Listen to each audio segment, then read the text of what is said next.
이번 볼턴 회고록을 일본에서 극찬하는 이유는 일본에 대해서 매우 호의적으로 썼다는 것입니다. 반면 한국에서는 볼턴 회고록에 대해서 상당 부분 사실이 아니라는 주장도 나오긴 합니다만 일정 부분이 지금까지 베일에 쌓여있던 외교의 비밀스러운 이야기들이 폭로됨으로 인해서 한미일 간에 감춰졌던 밀실 외교가 여실하게 드러나 많은 한국인들은 충격을 받게 되었습니다. 특히 남북관계 사이에서 미국과 일본의 역할은 한국에 과연 플러스가 되었는가에 대해서 의문을 던지게 합니다.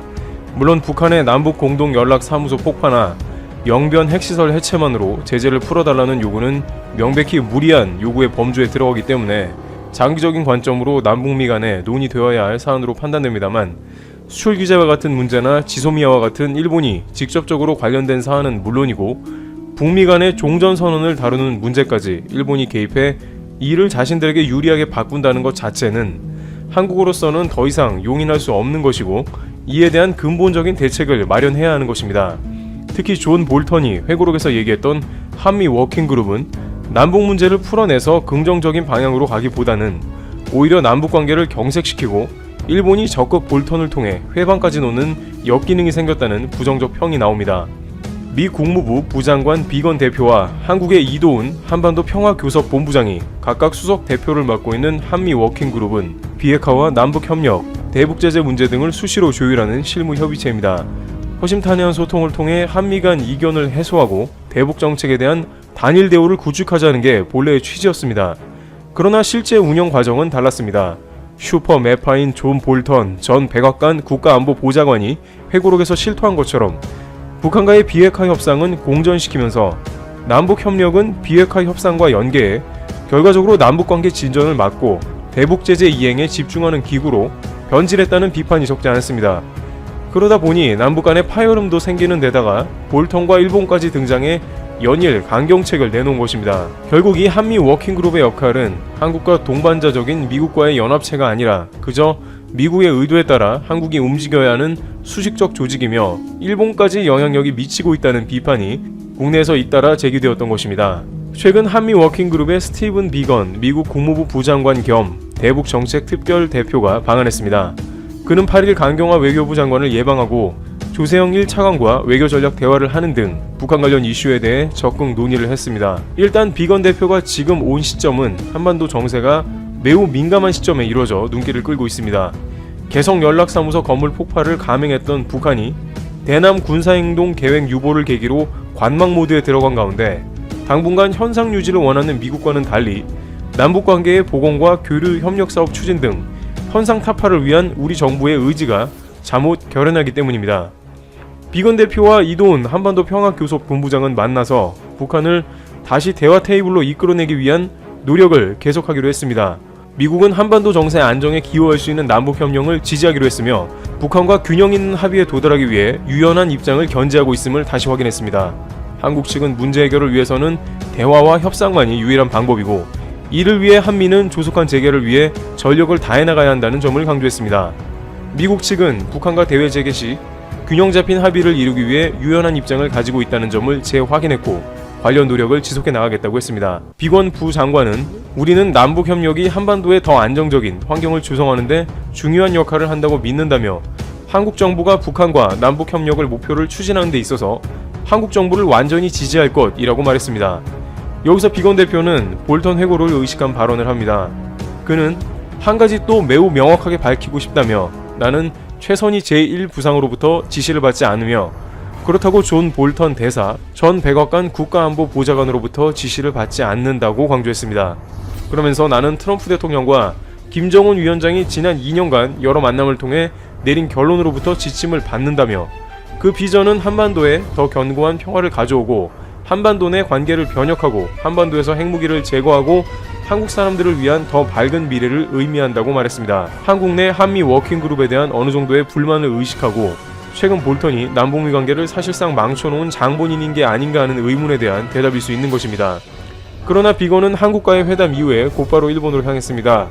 비건 대표는 한국 방문을 마치고 9일부터 이틀간 일본을 찾아 아키바 다케오 외무성 사무차관, 모테기 도시미스 외무상, 고노다로 방위상 등을 만나 북한 정세와 중국의 홍콩 국가보안법 시행 문제 등 양국 관심사를 놓고 의견을 교환할 예정입니다. 비건 대표는 4월부터 본격 시행한 입국 거부 대상 국가에서 일본을 찾는 첫 외국 정부 고위 인사로 일본 당국은 14일 격리 면제까지 해주면서 미국 고위 인사와 회동을 하는 것이죠. 지리적으로 가깝다고는 합니다만 한국 입장에서는 일본이나 한국을 연속적으로 방문하는 미국 인사가 한국과 일본에서 각각 다른 이야기를 하던 전례가 존 볼턴의 회고록에서 그대로 보여졌기 때문에 일본의 관련 개입이 지속되지 않을까 어느 정도 우려할 수밖에 없다는 의견도 제기되는 것이죠. 비건 대표는 볼턴과 같은 매파에 속하지 않더라도 한국과 논의된 다양한 의견들을 일본에 가서 그대로 공유하게 된다면 다시 한번 일본에서 관련 사안으로 남북미 간에 어떤 회방을 놓을지도 모른다는 것입니다. 모테기 도시미스 일본 외무상은 북한 문제 등을 비건 대표와 논의한다고 밝히면서 이런 대화는 매우 의미가 크다며 자신의 일정이 허락하면 비건 부장관을 만나고 싶다고 덧붙였습니다. 북한 관련하면 일단 미국을 만나는 것입니다. 일본은 최근 청와대의 외교 안보라인 교체에 대해서도 우려를 표명하면서 경계하는 반응이 나옵니다. 일본의 주요 신문은 지난 4일 한국의 안보라인 개편에 대해 기존의 남북 화해 정책을 유지, 강화하기 위한 것으로 평가했는데 자칫 이것이 한미 간의 동맹 훼손의 우려가 커질 우려가 있다면서 부정적인 시선으로 바라봤습니다. 문재인 정부가 미국의 의지를 무시하고 남북 경협을 더욱 적극적으로 추진할 수 있다는 것입니다. 상케이 신문은 문 대통령이 가장 많은 공을 들여온 대북 화해 정책이 암초에 부딪힌 상황에서 돌파구를 마련하기 위한 것이지만 사실상 남북 대화가 회복될 가능성은 희박하다고 내다보기도 했습니다. 물론 이것은 국내에서도 마찬가지로 현 시점의 남북 관계가 개선될 가능성에 대해서 매우 낮게 보는 것은 사실입니다만 일본에서는 이에 대한 입장이 거의 변화된 바 없이 남북 관계의 회복에 대해 부정적인 입장이 지속됩니다. 그러나 오늘자 트럼프 대통령의 인터뷰는 북한과의 대화가 열려있음을 강조해 일본의 바람과는 또 다릅니다. 트럼프 대통령은 김정은 북한 국무위원장과의 3차 북미 정상회담 가능성에 긍정적인 의사를 내비친 것입니다. 트럼프 대통령은 이날 미국 그레이 TV와의 인터뷰에서 3차 북미 정상회담 관련 질문에 나는 그들이 만나고 싶어하는 것으로 이해하고 있고 우리도 물론 그렇게 할 것이라고 답했습니다.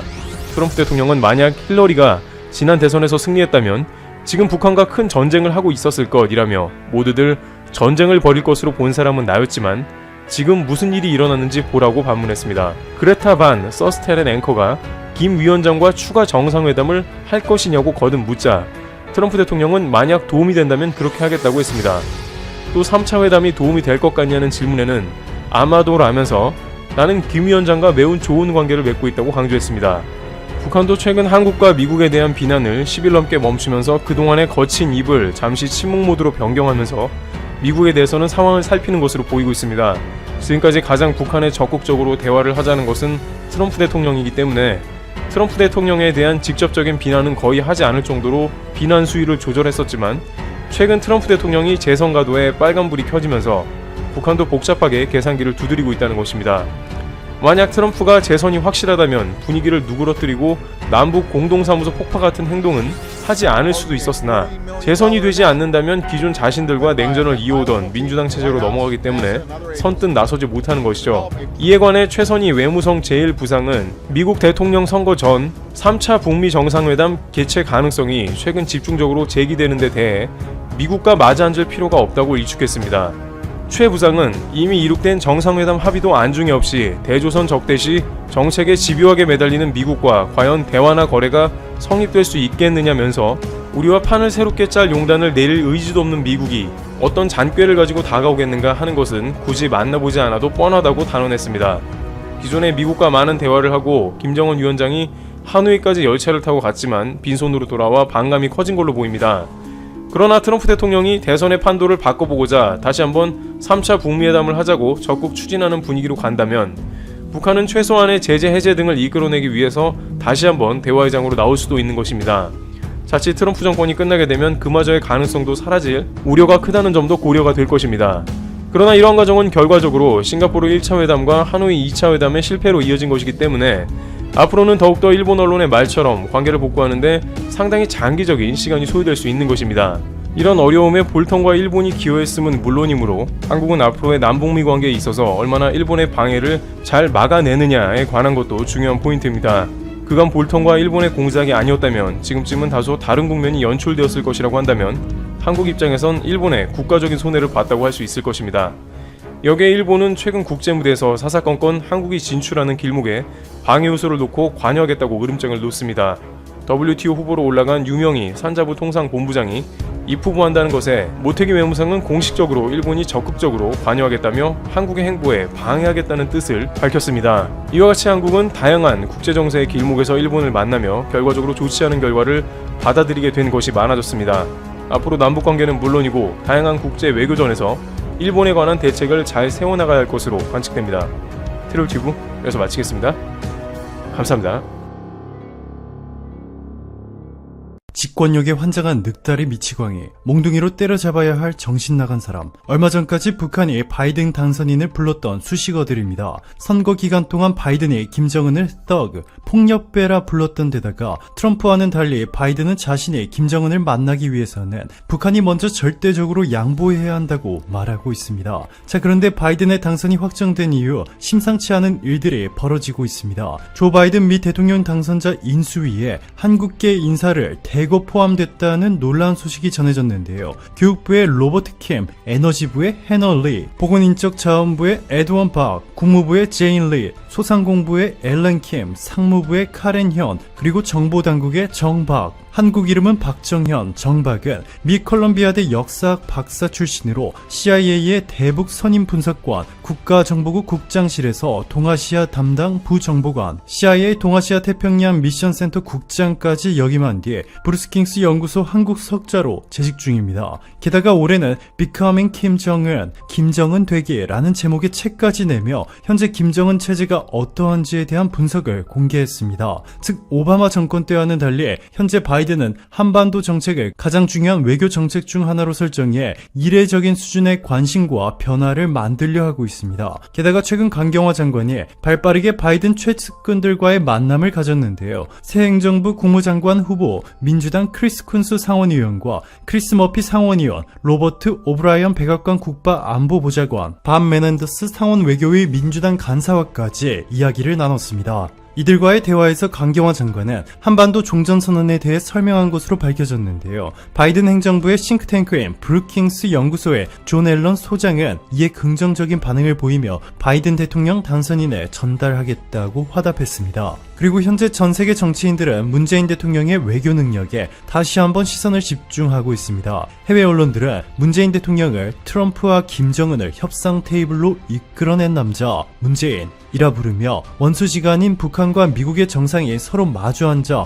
협상을 하도록 만든 것을 신기해하고 있습니다. 1953년 7월 27일 한국전쟁 휴전협정 이후 미국과 북한의 정상이 회담을 가질 것이라는 것은 꿈도 꾸지 못했는데 지난 2018년 6월 12일 문재인 대통령의 주도 아래 최초의 북미 정상회담이 이루어졌습니다. 이후 지난해 2월과 6월 제2차, 제3차 북미 정상회담이 성사됐고 종전선언을 눈앞에 두고 있습니다. 블룸버그는 문재인 대통령은 햇볕 정책 계승의 소명을 가지고 있다. 9년 전 당시 그의 롤모델이었던 노벨평화상 수상자 김대중 전 대통령이 와병 중에 그를 가까이 끌어안으며 북한과 평화 유지를 위해 계속해서 투쟁할 것을 당부하던 바로 그때 한국 대통령이 되려고 마음을 먹었다. 이제 문재인 대통령은 훌륭한 전임 대통령을 뛰어넘어설 획기적인 돌파를 눈앞에 두고 있다. 문 대통령은 사상 유례가 없는 미국 대통령과 북한 지도자 김정은 위원장 간의 정상회담을 조율해냈다. 북한 지도자가 사상 처음으로 군사 분계선을 넘어 한국 땅을 밟게 만들기도 했다. 68년 동안 끌어온 한국 전쟁을 종결시킬 수 있는 가장 적절한 시도가 될 것이다. 보도했습니다. 노벨 평화상까지 수상한 김대중 전 대통령마저 앞지르는 놀라운 외교를 보여주고 있다고 극찬하고 있는 것인데요. 참고로 블룸버그의 창업자이자 회사 지분 88%를 보유한 마이클 블룸버그는 조 바이든의 대선 승리를 위해 선거자금 1,200억 원을 쾌척했습니다. 또 한 가지 주목받고 있는 점은 바로 바이든이 트럼프와는 전혀 다른 방법으로 중국을 압박하리라는 것입니다. 외교 전문가들은 트럼프식 외교를 즉흥 외교, 빈수레 외교라고 부르고 있습니다. 굉장히 즉흥적이고 알맹이 없이 소리만 요란하기 때문에 붙여진 수식어인데요. 이 때문에 중국도 바이든이 아닌 트럼프가 재선에 성공하기를 바라고 있었습니다. 트럼프의 정책이 훨씬 더 예측하기 쉬웠기 때문이죠. 현재 외교 전문가들은 바이든이 모두의 예상을 뒤집고 오히려 북한과 이례적인 수준의 협력 관계를 구축해 우회적으로 중국을 압박할 가능성을 제기하고 있습니다. 바이든이 트럼프의 외교 정책을 대부분 폐기 처분할 것은 분명해 보이지만 미국의 종전선언은 곧 노벨 평화상으로 직결되는 데다가 북한과의 자그마한 협력 관계를 통해 중국을 완전히 뒤흔들어 놓을 수 있기 때문입니다. 놀랍게도 지난해 북한과 미국은 북한 남포 앞바다 서한만 유전을 공동 개발하기로 합의했고, 이에 대해 중국이 강력하게 반발한 것으로 알려졌습니다. 중국의 대북 소식통에 따르면 북한 측은 미국과 중국 관료들이 양국을 오가며 협상하고 있다, 북한의 자원 문제 때문에 서로 치열하게 다툼을 벌이고 있다 전했습니다. 북미 정상회담에서 미국이 북한의 제재를 완화해주는 조건으로 서한만 유전 개발권을 달라고 요구했고, 북측이 이를 수락한 것으로 알려졌는데요. 더 놀라운 점은 북한의 석유 매장량은 세계 8위, 아랍에미리트와 맞먹는 수준이라는 분석이 나오며 전 세계가 또 한 번 놀라고 있습니다. 1998년 10월 정주영 현대 전 명예회장은 방북을 마치고 귀환하면서 이렇게 말했습니다. 평양이 기름더미 위에 떠있다 라고 말이죠. 실제로 한국지질자원연구원과 한국해양과학기술원을 중심으로 이에 대해 간헐적 연구가 이뤄졌고, 북한의 서한만 내 시추된 탐사 시추 20에 대해서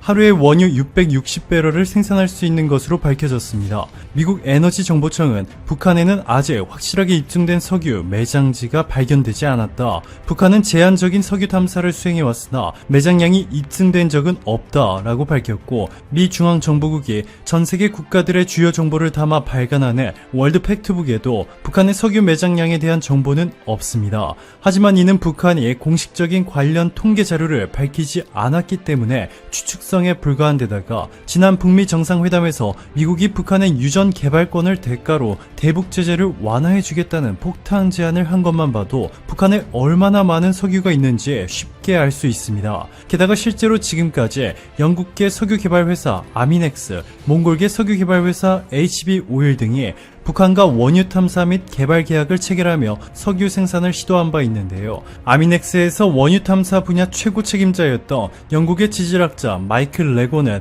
지구과학 전문 매체 지오 엑스프로를 통해서 북한 탐사 및 잠재성에 대해 공개했습니다. 아미넥스는 북한 정부와 계약을 맺고 원유 탐사에 나선 업체들과는 달리 북한 전역에 대한 탐사권을 가지고 있었습니다. 북한 정부로부터 1960에서 2000년대까지 이뤄진 북한의 원유 탐사 자료를 모두 제공받았습니다. 이 때문에 레고의 보고서는 상당히 높은 신뢰성을 가지는 것으로 평가받고 있는데요. 레고는 보고서에서 내륙 및 해저에 매장된 탄화수소 자원의 존재에 대한 풍부한 증거와 1970년대까지 거슬러 올라가는 과거의 탐사 노력에 비춰봤을 때 북한의 상업적인 석유 및 천연가스 생산이 부족하다는 사실은 놀라운 일이다 라며 북한 영토 내에 엄청난 양의 석유가 매장돼 있다고 말했습니다. 레고는 북한 내 유력한 석유와 천연가스 매장 지역을 내륙 5곳, 평양, 재령, 안주, 온천, 길주, 명천, 신의주, 그리고 서한만과 동한만 등 총 8곳 이미 탄성파 탐사를 마쳤고, 이를 통해 서한만 유역 3개 지층에서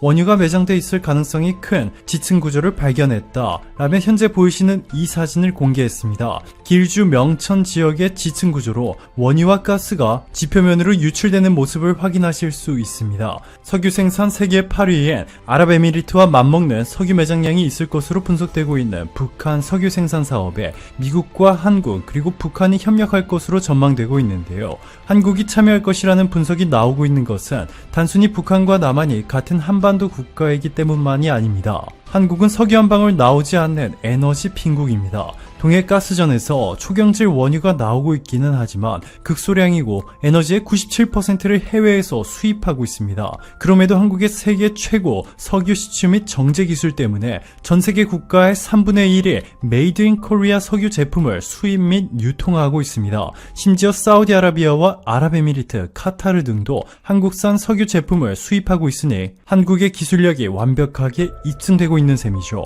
이렇게 완벽한 기술을 가진 한국과 강하게 사업을 밀어붙이고 있는 미국의 협력에도 북한의 서한만 유전 프로젝트가 진행되지 않고 있는 이유는 황당했습니다. 바로 중국 때문이었습니다. 중국이 북한에 강하게 반대하고 있기 때문인데, 그 이유는 서한만 유전은 중국의 대형 유전과 같은 뿌리를 두고 있기 때문에 서한만 유전에서 기름을 빼 올리면 중국의 유전이 말라버린다는 것입니다. 중국이 말하고 있는 유전은 바로 성리 유전인데, 중국은 이 성리 유전을 개발하기 위해 황화의 물줄기를 인위적으로 바꾸기까지 했습니다.